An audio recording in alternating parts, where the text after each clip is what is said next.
위주로 한번 훑어보도록 하겠습니다. 오늘 뭐 어차피 뉴스라는 것이 결국 사람을 쫓아가는 거니까요. 그래서 먼저 트럼프가 어제 트위터에다가 뭔가 대단한 일이 벌어질 것 같다라고 올려서 무엇인가 했더니 IS의 수괴인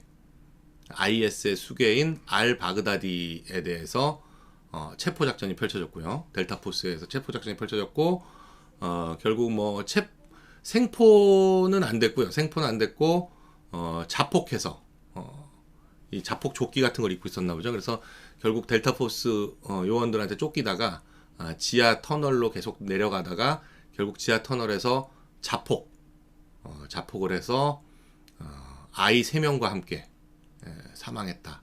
그리고 델타포스는 그 자리에서 뭐 원래 알바그다디에 대한 DNA 자료를 가지고 있었나 본데 그 알바그다디에 대한 DNA와 그 사체에서 발견된 DNA를 비교한 결과 알바그다디가 확실하다라고 해서 그 당시 그 상황을 지켜보고 있던 백악관에 이제 시츄에이션 룸이라고 해가지고 백악관 지하에 그런 상황을 이렇게 받아보는 게 있습니다. 이게 뭐 웨스트 윙이나 뭐 저기 하우스 오브 카드 같은 데도 그 시츄에이션 룸 얘기가 계속 나오는데 백악관 바로 지하에 있다고 해요. 근데 그 시츄에이션 룸에서 마치 그 델타포스 요원들이 전부 카메라들을 달고 있기 때문에 델타포스 요원들이 직접 그 작전하는 거를 마치 영화처럼 생생하게 트럼프와 그 참모들이 지켜봤다. 뭐 이런 얘기가 나오고 있습니다. 그래서 트럼프가 스스로 이제 알 바그다디, IS의 창립자이자 수괴 알 바그다디에 대한 사망을 발표했습니다. 네, 알 바그다디는 지금 이 뉴스에 보시는 그 사진이 알 바그다디의 사진인데요. 알 바그다디만 하나 보여드리면 이 사진입니다. 아부 바크르 알 바그다디인데 뭐 이 아랍 사람들 이름이 길잖아요. 네, 그래서 이제 뭐 보통 그 중에 하나를 이름으로 하죠. 근데 알 바그다디가 이게 나이 이렇게 보기에 굉장히 늙어 보이는데 71년생이라 그럽니다. 71년생이고 이라크에서 태어났다는데 여태까지 미국 역사상 가장 높은 현상금을 걸려 있었던 게 그 알카에다의 수괴였던 오사마 빈 라덴에게 2,500만 불이 걸려 있었는데 약 대충 한 300억 원 정도 되죠. 2,500만 불이 걸려 있었는데 역시 이 알 바그다디에도 2,500만 불의 현상금이 그동안 걸려 있었다고 합니다. 그런데 이 델타포스 요원이 한 50명에서 70명 정도가 급습을 했고 함께 군견 여기서 군견은 뭐 엄청나게 그러니까 그 단순히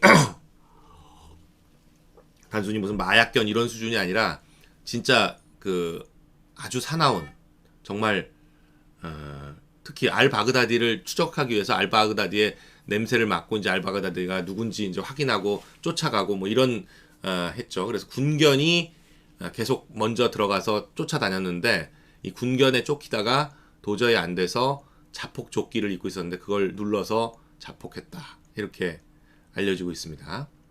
네, 근데 델타포스 측의 피해는 군견 한 마리. 그러니까 아마 이제 그 자폭 조끼를 누를 때 군견도 같이 있었나 본데 그 군견 한 마리만 피해를 입고 델타포스 요원 자체 사망자나 부상자는 전혀 없는 걸로 이렇게 알려져 있습니다. 네, 대단하죠. 트럼프는 이렇게 시츄에이션 룸에서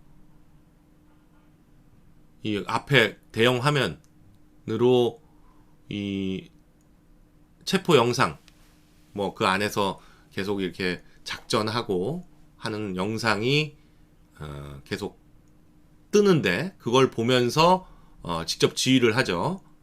델타포스 대장에게 어떻게 하라.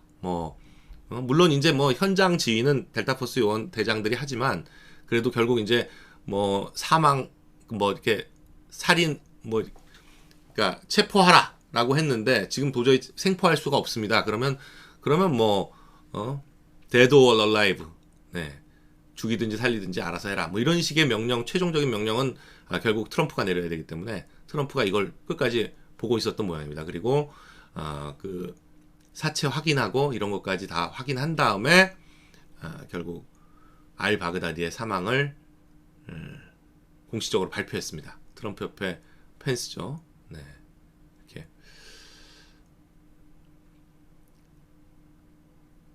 뭐 대단합니다. 이게 정말 물론 미국의 이런 특수작전 업무, 그러니까 뭐 참수 업무라고도 할 수 있고요. 이런 업무를 수행할 수 있는 특수부대가 굉장히 여러 종류가 있는데 그 중에 이제 제일 유명한 게 이제 델타 포스죠. 델타 포스, 네이비 실뭐 이런 것들이 유명한데 이번에도 역시 델타 포스가 등장했습니다. 그리고 2011년에 오사마 빈 라덴 체포 업무 할 때, 체포를 할 때도 델타 포스가 등장했었는데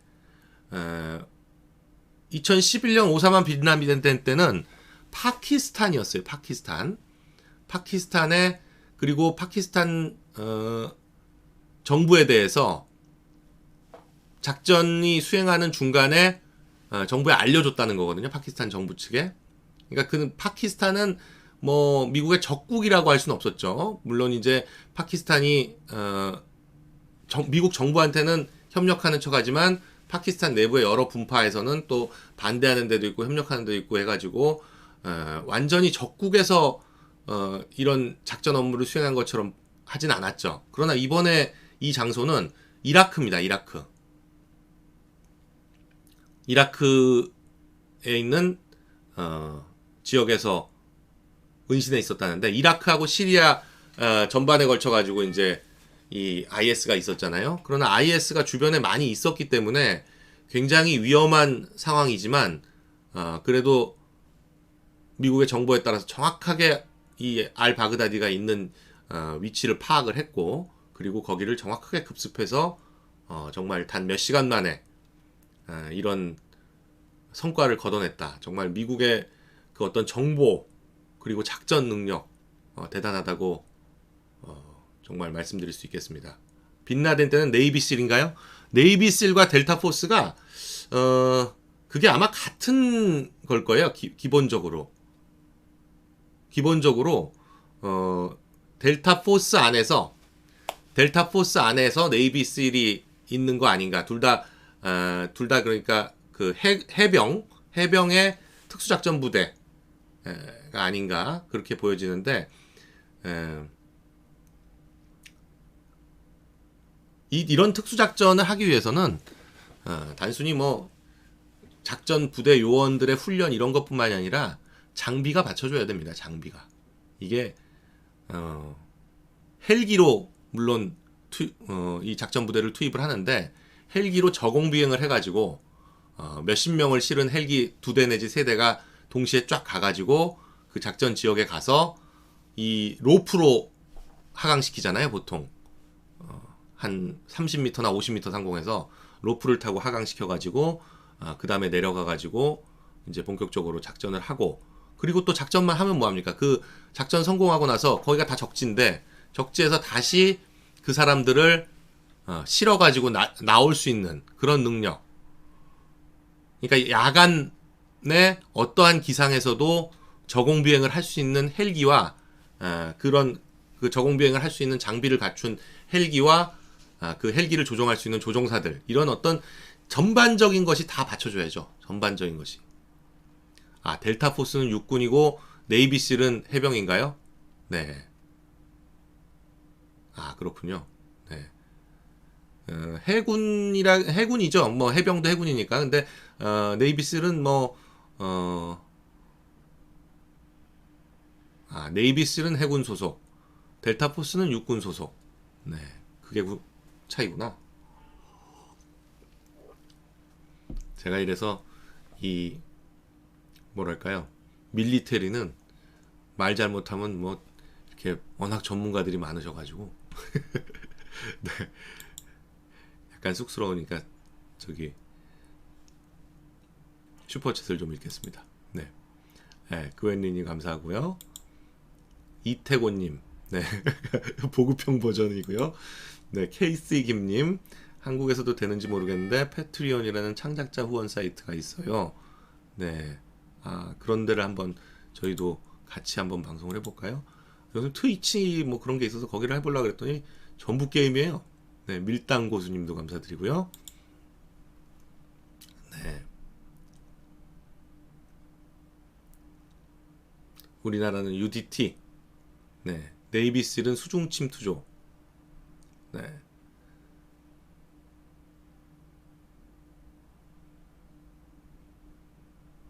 네.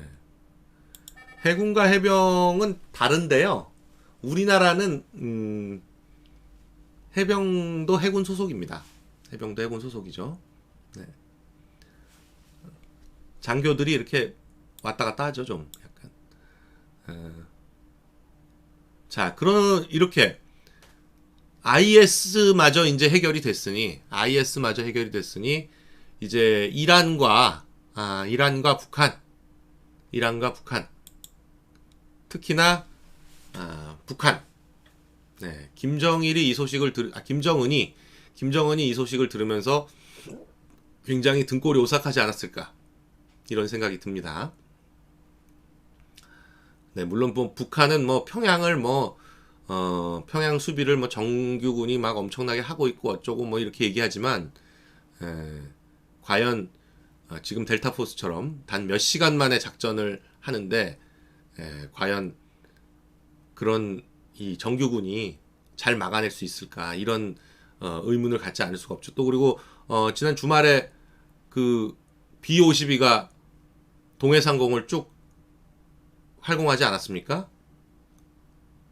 B-52는 보통 미국의 3대 전략자산, 핵무기를 실을 수 있는 3대 전략자산 중에 하나로 불리는데 B-52를 한번 또 쭉 출동을 시켰죠. 그러니까 거의 뭐 2017년으로 돌아간 것 같은데 이러고 나면 이제 B1, B2 나오겠죠. 뭐 북한은 계속 뭐 압박을 올려가겠다고 하면서 뭐 김영철까지 등장해서 떠들어대지만 북한이 압박한다는 거는 뭐 결국 ICBM 쏘겠다 뭐 이 정도 외에는 뭐 더가 없는데 미국은 이렇게 보여주잖아요. IS 수계를 그냥 미국은 사실 어떤 목표를 가지면 국제법에 크게 구애받지 않습니다. 그게 힘이죠. 국제법이라는 것 자체가 원래 파워가 제일 중요한 거기 때문에. 이명자님 감사합니다. 사실 이 이라크든 시리아든 간에 미국이 이런 식의 작전을 한다는 건 그 나라의 그 해당 국가의 주권은 완전 무시하는 거거든요. 완전 무시하는 겁니다. 원래는 뭐 만일에 어떤 범죄자가 어느 다른 나라에 있다? 그럼 범죄인 소환 요청을 하거나 범죄인 소환 협약이 체결돼 있으면 범죄인 소환 요청을 해서 그 나라에서 잡아서 그 나라에서 이쪽으로 소환을 해서 미국으로 소환을 해가지고 미국 법정에서 뭐 재판을 하고 뭐 이렇게 해야 되잖아요. 근데 이런 알바그다디나 오사마 빈라덴 같은 경우에는 그런 거 안 하고 그냥 바로 잡으러 가잖아요.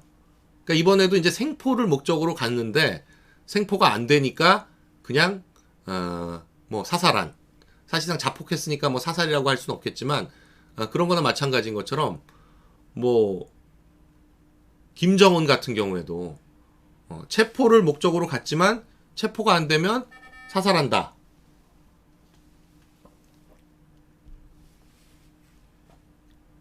그리고 만일에 미국이 작전을 한다면 단독 작전을 하겠죠. 뭐 한국에다가 알려줬다가는 또 북한으로 정보가 새일 염려 있다 이렇게 또 생각을 하기 때문에 단독 작전을 하고 미국이 뭐 한국에 있는 미군 기지 내에서 출동하더라도 충분히 작전 수행하고 돌아올 수 있을 정도가 되지 않을까요? 이라크 같이 큰 나라에서 그렇게 장거리를 작전을 수행을 하는데 뭐 오산에서 평양까지라고 해봐야 얼마 안 되잖아요.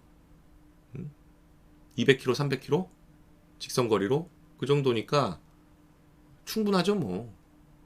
오산에서 헬기 띄우면 평양까지 뭐 1시간도 안 걸려서 도착할 테니까 그런 작전 뭐 하겠다고 하면 충분히 할 수 있겠죠.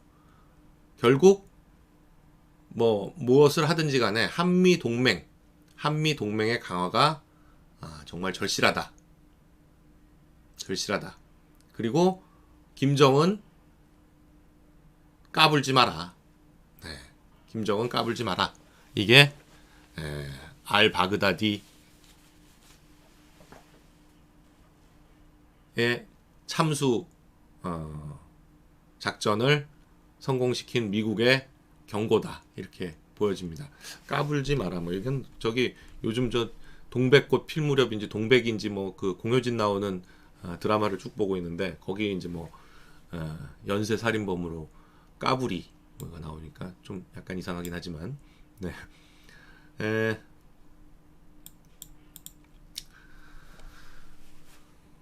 어찌됐건 아주 뭐 IS의 수계를 이렇게 참수작전을 뭐 확실하게 수행하는 걸 보니까 미국이 어떤 목표를 세우면 확실히 수행할 수 있다라는 것에 대해서는 의문의 여지가 없다. 또 그리고 이번에 이 작전에는 러시아나 시리아가 협조했다는 것 같죠? 협조를 했다는 것 같습니다. IS의 붕괴, IS 조직의 말살, 여기에는 시리아도 그렇고 러시아도 그렇고 이 주변 국가들도 전부 IS를 골칫덩이로 생각해 왔기 때문에 IS가 사실상 뭐 그동안 뭐 여러 국가의 연합 작전에 의해 가지고 새가 많이 쪼그라들긴 했지만 알바그다디가 과연 죽었느냐 살았느냐를 놓고 여러 가지 설이 있었죠. 그런데 최근에 방송에 나옴으로써 살아있다는 게 확인이 됐는데 이번에 이제 알바그다디가 완전히 최종적으로 처단이 됨으로써 이제 IS는 완전히 끝났다. 이렇게 말씀드릴 수 있겠습니다. 그래서 사실 김정은도 지금 뭐 중국이 받쳐주고 있기 때문에 그나마 유지하고 있는 건데 중국이 김정은을 골칫거리로 생각하게 되는 순간 사실 지금 이미 상당히 그렇죠. 골칫거리라서 김정은으로는 안 되겠다. 김정은으로는 안 되겠고 이런 어떤 레짐 체인지가 필요하다. 라고 중국이 판단하는 순간 미국의 참수작전을 그러니까 쉽게 말하면 미국이 참수작전을 하겠다고 하는데 중국이 오케이까지는 아니더라도 묵인하는 순간 이런 작전이 평양에서 펼쳐지지 말라는 법이 없죠. 네. 그날이 조속히 오기를 기대해 봅니다. 네. 자, 다시 이제 돌아와서요. 이 정경심의 녹음 파일이 스모킹건이 되고 있는 것 같습니다. 그 10월 17일에 있었던 국정감사에서만 하더라도 윤석열 총장이 그랬잖아요. 저희가 잘 틀어막아서 그런 거지 수사 성과가 없지 않다 라고 얘기했었는데 이제는 뭐 정경심을 구속시키고 나니까 조금씩 얘기가 나오고 있죠. 이 정경심의 녹음 파일이 도대체 무엇까지 있는지 알 수가 없습니다. 사실 검찰이 뭐 알려주는 데까지가 그런 거니까. 근데 지금 나온 것까지는 조범동과의 통화에서 WFM 주식을 인수해서 더 이득을 못 봐서 아쉽다 라는 발언까지 드디어 등장을 했습니다. 빠르면 이번 주 아니면 다음 주까지 조국을 부른다는 건데 정경심이 뭐 조범동하고의 통화만 녹음했겠어요? 조국과의 통화도 녹음이 돼 있지 않을까요? 지금 조국이 2018년 1월에 청와대 근처에 있는 ATM기에서 정경심에게 5천만 원을 송금했다는 거거든요. 조국 계좌에서 정경심 계좌로 조국이 ATM으로 이거 딴 사람 시켰겠습니까? 직접 한 거죠. 직접 ATM기로 5천만 원을 송금했다. 이걸 뭐 김경률 회계사 같은 분은 600만 원씩 8번 그리고 200만 원 한 번 이렇게 해서 5천만 원을 보냈다라고 아주 구체적으로 얘기하고 있는데 그러니까 5천만 원을 송금했다. 요 시기가 바로 그 WFM 주식을 저가 매수하던 그때다. 이런 얘기거든요. 그런데 조국은 뭐 WFM 주식 사는지 몰랐다라고 얘기하는데, 아니 5천만 원을 와이프가 보내라고 해서 ATM으로 그것도 은행에서 사람 시켜서 이렇게 써서 보내려고 그러면 은행 직원이 얼굴을 보잖아요. 그러니까 조국 얼굴은 뭐 많이 알려져 있으니까. 그러니까 그렇게 안 하려고 ATM 기기에서 돈을 보냈는데, 그걸 이유를 몰랐다고요? 왜 5천만 원을 보내라고 하는지? 조국은 아직도 무슨 WFM 주식 사는지도 몰랐고 자기는 하는지도 몰랐다고 하는데, 과연 그 말이 통할까요?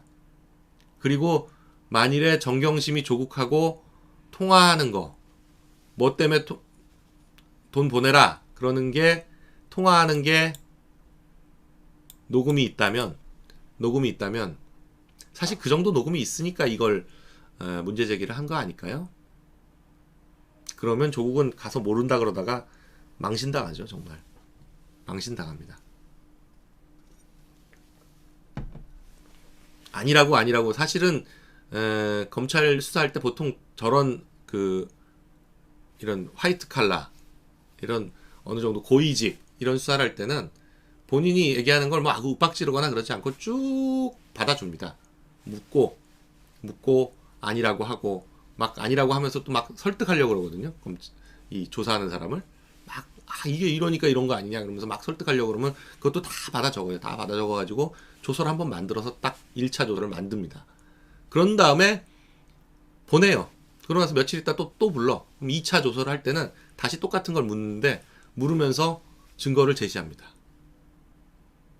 그러면 지난번에 말했던 거하고 그걸 잘 기억을 못하니까 말이 꼬여요. 그럼 이 증거를 받아보면서 여기에 맞춰가지고 말을 또 만들어내야 되거든요. 그럼 또 막 만들어내. 거기에 맞춰서. 나름 자기는 설득이 나름 논리적이라고 생각하면서 막 만들어내요. 그렇게 하면 그럼 또 그것도 받아 적어요.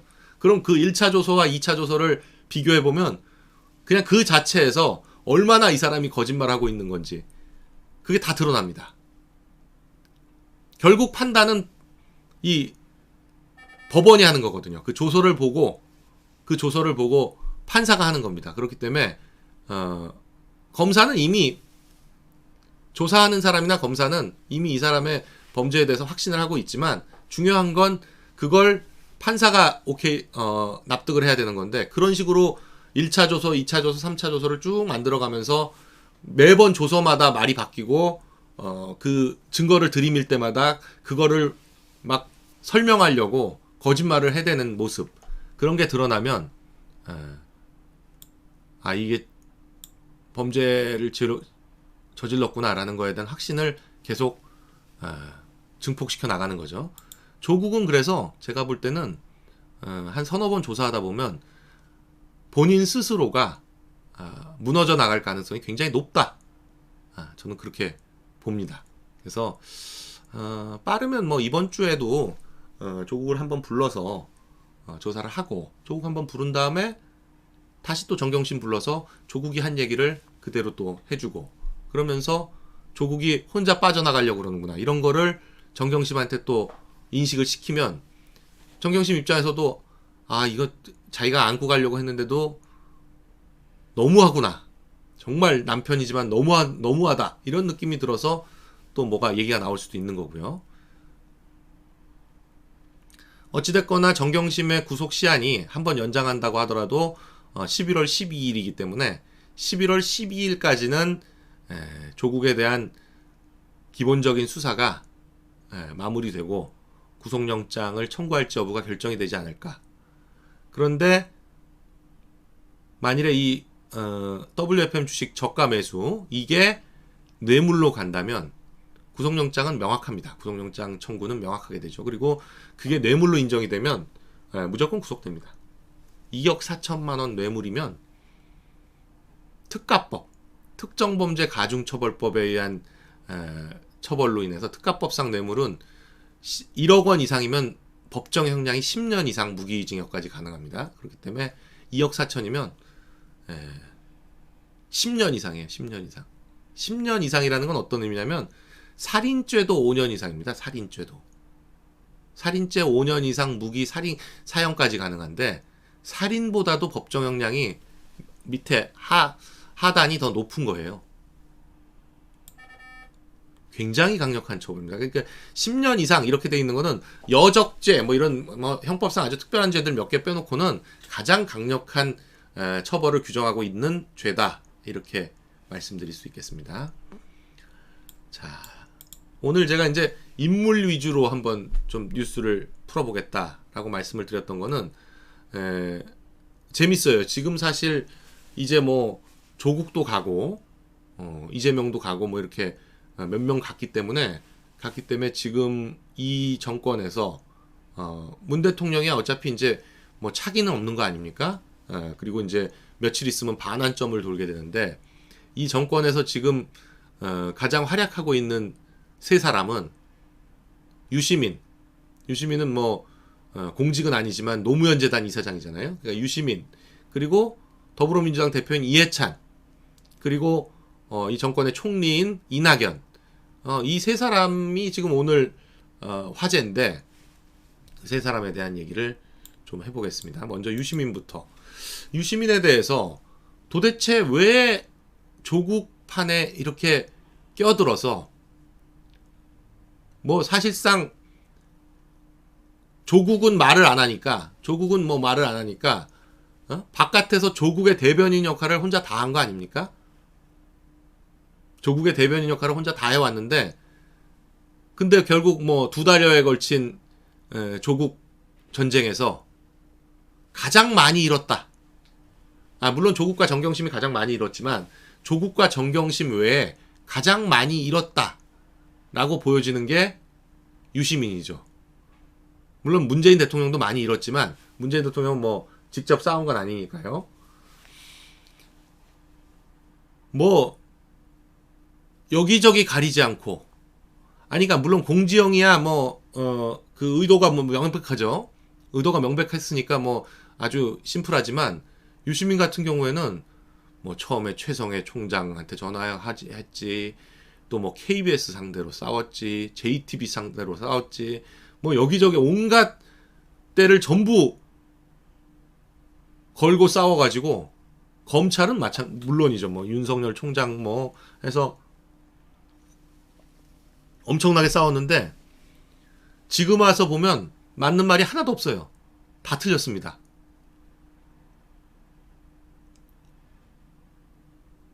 그 도대체 왜 유시민이 이렇게 이 싸움에 껴들었고 얻을 것도 없으면서 뭐하러 이렇게 싸웠냐.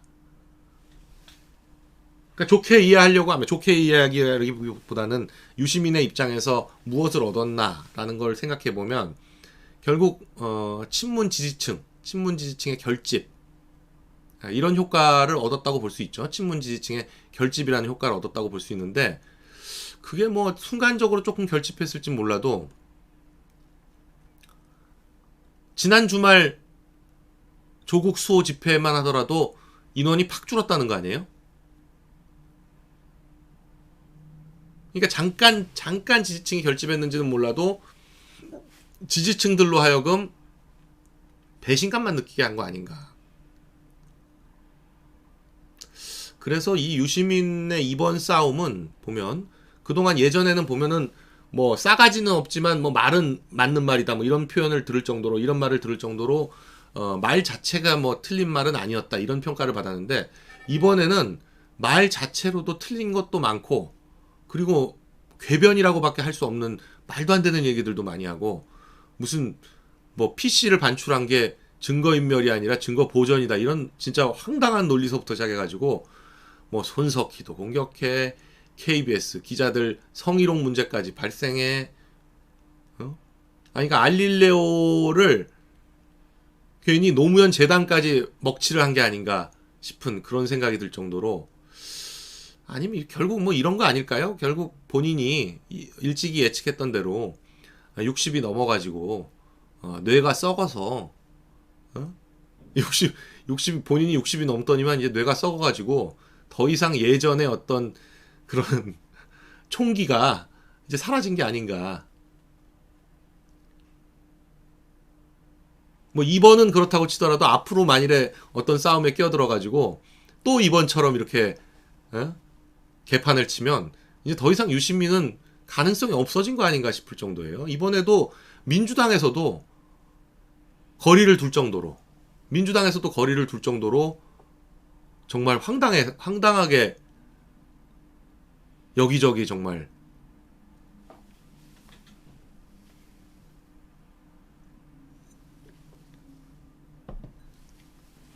물론 유시민의 가장 큰 후원자는 이 양반이잖아요. 원래 88년 국회의원 되자마자 이제 유시민을 보좌관으로 쓰고 그때 놀고 있던 유시민을 보좌관으로 써주고 뭐 이번에 노무현 재단 이사장으로 유시민을 추천해서 임명시킨 것도 이해찬이라는 거니까요. 그런데 이번 사태에서 이해찬도 유시민만큼이나 타격을 입은 것 같아요.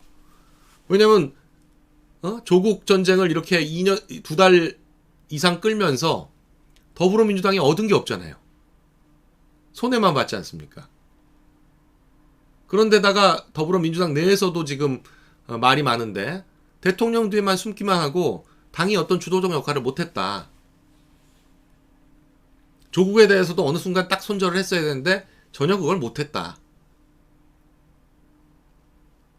그러니까 이해찬은 맨날 집권만 하면 20년 장기 집권 얘기를 하는데 예전에 노무현 그때도 20년 장기 집권 어쩌고 했었죠. 열린우리당 만들면서.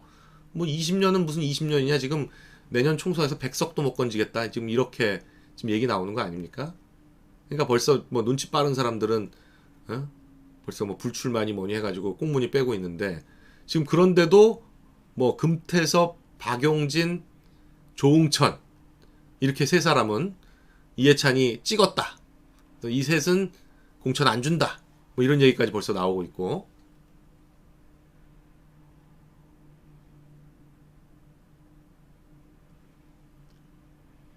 사실 그 셋이 지역이 뭐 아주 좋은 지역은 아니지만 박용진은 굉장히 좋은 지역이죠. 강북이니까. 근데 뭐 금태섭의 강서라든지 조응천의 남양주 여기는 뭐 이렇게 아주 민주당한테 좋은 지역은 아니죠. 거기는 왔다 갔다 하는 스윙보트라고 할 수 있는 지역이고 박용진 같은 경우에는 찍혀서 공천 못 받으면 그냥 날아가는 거죠. 과연 이해찬으로 내년 총선을 치를 수 있겠느냐 이런 우려가 더불어민주당 내에 이게 지금 파다하게 번져나가는 것 같습니다.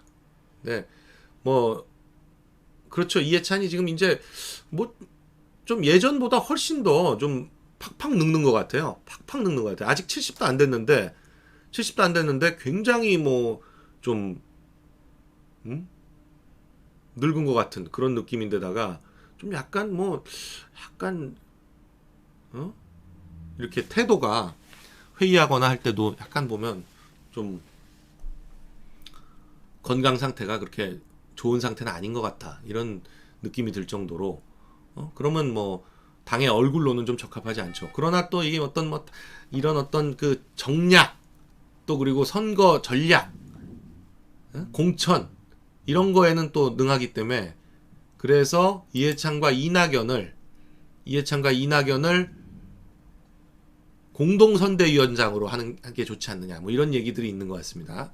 지금 뭐 지금 이 지리멸렬한 이 정권에서 그나마 이낙연이 꾸준히 차기 선호도도 1위를 계속 하고 있고 차기 대선 선호도 1위를 지금 뭐 한 5, 6개월째 하고 있죠. 그런 상황이고 그러니까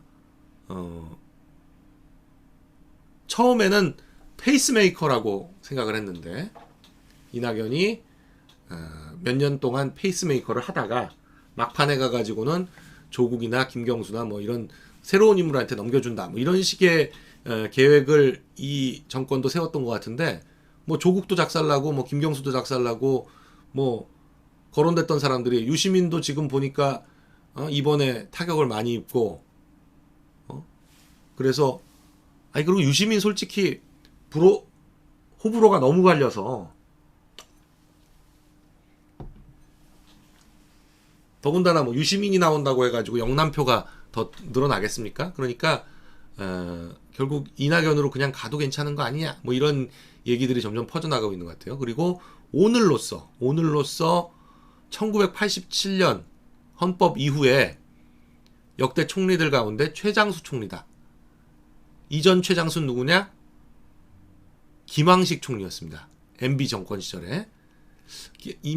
김황식과 이낙연의 공통점, 둘 다 호남 출신이다. 그러니까 영남 대통령 밑에서 호남 총리. 881일째라 그래요, 오늘이. 881일이면 2년 6개월이 거의 다 되는 거죠. 사실 뭐 11월 10일이 2년 6개월이니까 11월 10일까지야 뭐 당연히 가지 않겠습니까? 지금 뭐 지금 사퇴하고 새로 지명하더라도 청문회 어쩌고 하면 뭐 지금 2년 6개월은 무조건 넘어가는 건데, 야, 뭐 문제는 지금 연말에 이낙연이 그만두고 총선 쪽으로 갈 것이냐, 내년 총선에 출마할 것이냐, 아니면 계속 그냥 총리를 할 것이냐, 지금 그거죠, 오히려. 그런데 뭐 지금 뭐 그냥 총리를 할 수도 있다라고 얘기하지만, 사실 뭐 제가 볼 때는 총리 그만두고 이제 총선으로 가는 건 명확합니다. 왜냐면 지금 민주당에서 총선을 이렇게 간판으로 치를 수 있는 게 현실적으로 이낙연밖에 없습니다. 현실적으로. 이제 뭐 6개월도 안 남았는데요. 총선이 6개월도 안 남았는데 어디서 뭐 새로운 인물을 데려다가 간판으로 할 수가 없어요. 간판으로 할 수가 없기 때문에 결국 이낙연을 연말에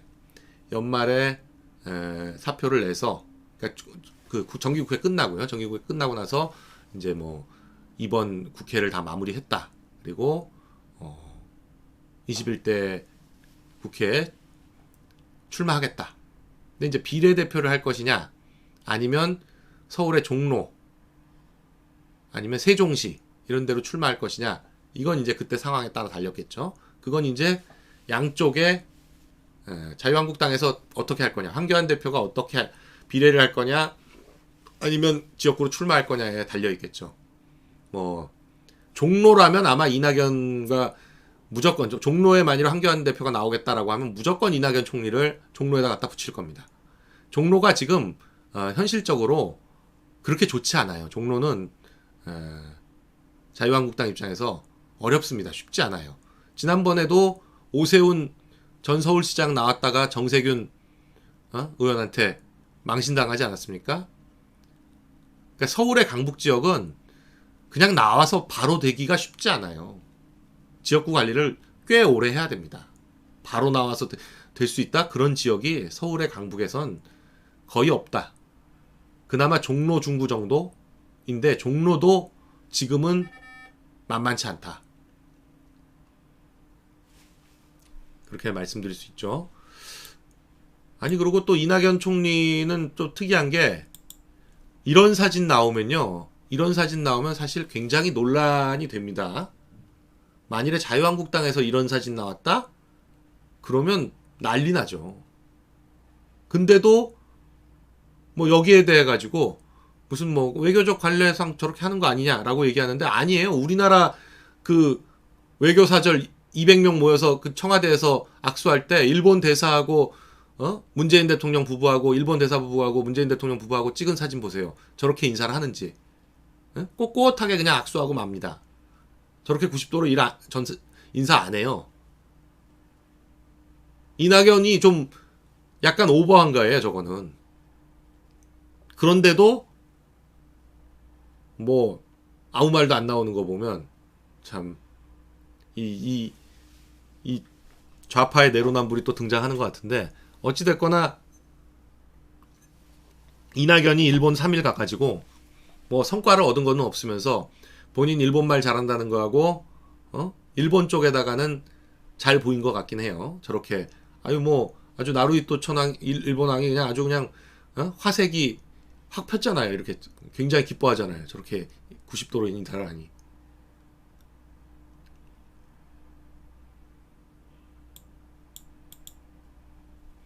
어찌됐거나 이번 조국 사태를 거치면서 가장 큰 피해자는 유시민, 그리고 그 다음은 이해찬, 가장 큰 덕을 본 거는 오히려 이낙연이다. 왜냐면 이낙연은 진작부터 조국하고 손절을 했고, 조국 뭐 한테 인사도 안 받는 장면도 보여준 데다가 처음에 조국 임명할 때도 이낙연은 반대를 했었고, 그리고 일본에 대해서 뭐 죽창 들자고 조국이 할 때도 이낙연은 일본에 대해서 그렇게 강력하게 반대하자 이런 걸 한 번도 한 적이 없어요. 그러면서 오히려 지금 이제 경제가 어려워지니까 일본 가가지고 이런 문제를 해결하는 해결사 역할을 자임하고 있고 하는 걸로 이낙연은 상당히 점수를 얻었다. 근데 이낙연은 제일 큰 문제는 결국 그겁니다. 결국 호남 후보다. 호남 후보다. 왜냐하면 이 정권이 속한 당이 호남 후보로 낸 건 DJ하고 정동영이 있었죠. 근데 DJ조차도 단독으로는 절대 집권 못했고, 그나마 JP, 박태준 뭐 여기에다가 그렇게 합치고 또 이해찬과 이인재가 갈라지고 뭐 그런 과정에서야 겨우 한번 집권했잖아요. 호남 후보는 그렇습니다. 호남 후보는. 그리고 정동영과 이명박 그냥 붙으니까 엄청난 표차가 났었잖아요. 역대 가장 큰 표차가 났습니다. 500만 표 차이 났죠. 그러면 이낙연을 후보로 내세우면 과연 어떤 세력과 연합해서 표를 가져올 수 있겠는지. 아니 물론 영남의 좌파들이야 찍겠죠. 그렇지만 영남에서 거의 40% 가까이를 득표를 했었는데, 문재인은 과연 이낙연이 나와도, 영남이 아니라 이제 PK죠. PK. 부산 경남 지역에서 거의 40%를 득표를 했었는데, 과연 이낙연이 나와도 PK에서 40%를 득표할 수 있겠나? 뭐 이런 근본적인 의문을 가지지 않을 수 없죠. 네. 자, 이 전교조 얘기를 안 할 수가 없는데, 이 장휘국이라는 광주 교육감은 전교조 광주 지부장 출신입니다. 전교조 광주 지부장 출신인 사람인데, 지금 사실 전국 교육감들 중에 9명이 전교조 출신이죠. 전교조 출신입니다.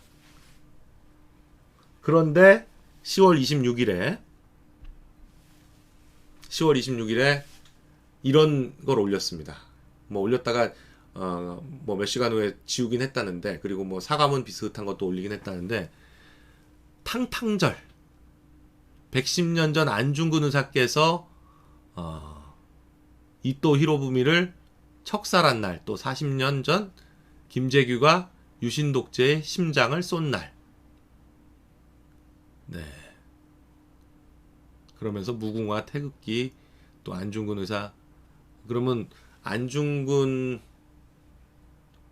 이거는 뭐 명백히 박정희 대통령을 이토 히로부미에 비교한 거죠. 김재규를 안중근에 비교하고요. 이런 역사 의식을 가진 사람이 교육감입니다. 교육감. 탕탕절. 네. 일베에서 노무현 그 자살한 날을 중력절이라고 부른다는데, 네, 이런 식의, 아니 이거는 뭐 그러니까 그런 사이트들에서 정말 극단적으로 얘기하는 건 뭐 있을 수 있다고 쳐요. 그러나 교육감이 이런 표현을 한다. 이건 정말. 그런데 이 사람이 워낙 자체가 유명하지 않아가지고, 장휘국이라는 사람 저는 이번에 처음 들어봤어요. 그러니 뭐 이게 뭐 좀 어느 정도 유명한 사람이 이랬으면 이게 대단한 뉴스가 됐을 텐데, 이게 뭐 거의 무명에 가깝기 때문에 그냥 이 정도 얘기하고 말겠습니다. 그런데 오히려 저희가 지금 몇 회 다뤄드렸는데, 그 인원고에서 전교조 자체의 서열로는 이 김은영이라는 여교서가 아까 그 장희국보다 더 위입니다. 왜냐하면 전교조 설립하고 1대 2대 수석 부위원장을 지내고 뭐 전교조 활동을 하느라고 뭐 2번 구속되기도 하고 뭐 이랬던 사람이기 때문에 김은영이 더 서열이 높다고 할 수 있죠. 이랬던 김은영이 그 인원고에서 있으면서, 제가 말씀드렸잖아요. 그 16년에 전교조 탈퇴하고 무슨 교원 연맹인가 뭐 만들어서 올해 유은혜하고 같이 단체 협약도 하고 교육부하고 그러기도 했는데, 이 김은영이 또 인원교에서 했던 게 학교 안에다가 태양광 발전소 만들었다는 거죠. 바로 그 친여 태양광 조합과 함께.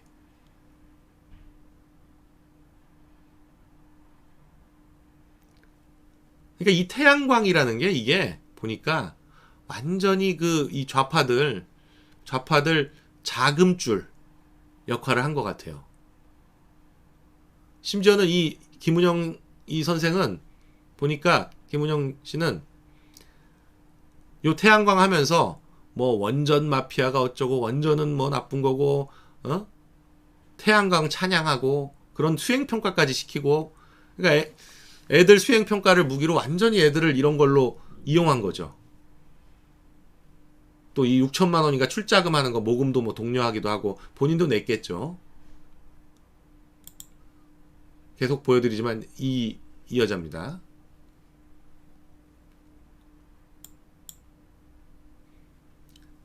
저는 이번에 그 조국이 참 큰일 했다고 생각하는 게 사실 예전에 강남 좌파 그러면 뭐라고 할 말이 없었어요. 자기가 돈 있는데 돈은 뭐 원래 있는데 내가 생각이 좌파다. 이게 뭐라고 이렇게 참 이게 그 약점을 잡기가 참 애매했었는데 이번에 그게 드러나지 않았습니까? 그 돈이 그 부가 어떻게 마련한 거고 겉으로는 얼마나 옳은 말 좋은 말만 하면서 뒤로는 어떻게 호박씨를 까았는지가 조국의 경우에 그냥 명백하게 드러났잖아요. 그 재산이란 것도 결국은 아버지가 나라 돈 떼어먹고 나라 은행에서 대출받은 돈이 흘러나온 건지 아니면 웅동 중학교 그 조그만 중학교에다가 빨대를 꽂아서 만든 건지 아니면 장학금 같은 거 일일이 다 착실하게 챙겨서 만든 건지 그게 뭐 명확하진 않지만 어찌됐거나 그런 일련의 행위들을 통해서 그 재산을 만들어 놓곤 밖으로는 온갖 좋은 말 정말 강남 좌파라는 게 얼마나 위선과 가식으로 똘똘 뭉쳐져 있는지 너무나 명백하게 드러났잖아요. 그런데 전교조도 마찬가지잖아요. 이 김은영을 보면 겉으로는 온갖 좋은 얘기를 다 하면서 이런 태양광 만들어가지고 하지.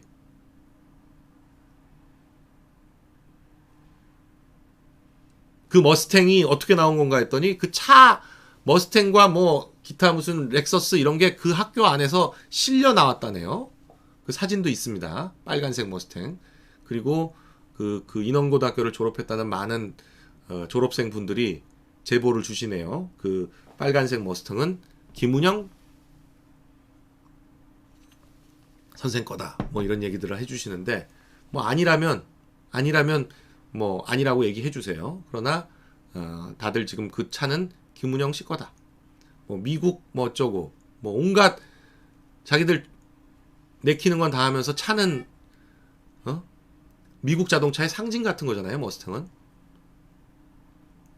그런 차 타고 아주 뭐 겉과 속이 다르고 내로남불 이게 좌파의 본질이다. 그리고 자기들이 하는 건 다 맞고 아이 그 동물농장의 얘기가 정말 딱 맞아요. 모든 동물은 평등한데 어떤 동물은 다른 동물보다 좀 더 평등한 거. 그러니까 이 좌파들은 집권만을 위해서 집권에서 자기 이 어떤 딱 그 집권에 노력했던 그 이를테면 이번 정권 같으면 민노총 그 지도부 노동귀족이라고 불리는 그 민노총 지도부들 전교조 지도부들 요런 사람들의 권력 요런 사람들의 어떤 이익 그런 걸 지키기 위해서 나머지 조합원들은 다 그냥 조합비 내고 시위하면 나가야 되고 그런 사람으로 다 이용하는 거죠.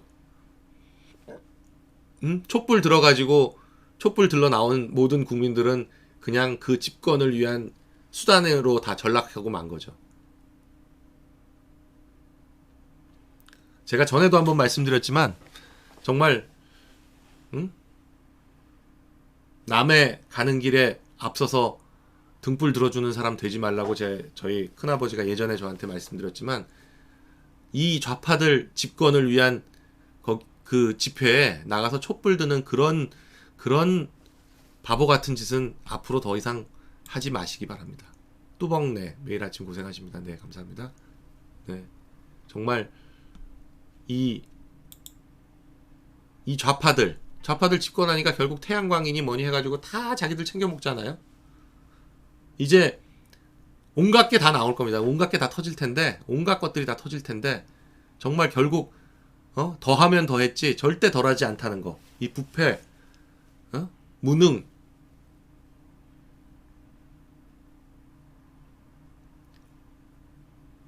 여러분들이 그런 어떤 좌파의 정말 민낯, 어떤 것인지 정말 느끼실 수 있도록 더욱더 저희 열심히 하겠습니다. 네. 이런 김은영 같은 인원고등학교의 한 선생님만도, 그리고 그 단체 협약이라는 거, 유은혜랑 체결했다는 단체 협약도 자기 챙긴 거 아니에요. 자기 해직됐을 때 그 기간 동안 그것도 호봉으로 다 인정해줘야 된다. 그게 협약 내용이잖아요. 80년부터 지금까지 거의 40년간 선생님 했는데 중간에 해직 기간이 한 10년 되는데 그 기간도 호봉으로 다 인정해달라. 이런 거가 협약 내용이잖아요. 그러니까 자기 거 다 챙기는 거예요. 제일 먼저. 네. 이런 전교조, 아니 뭐 아직도 이 전교조 선생님들이 그래도 양심적이었다 이렇게 생각하시는 분들 있잖아요. 아니에요. 아닙니다.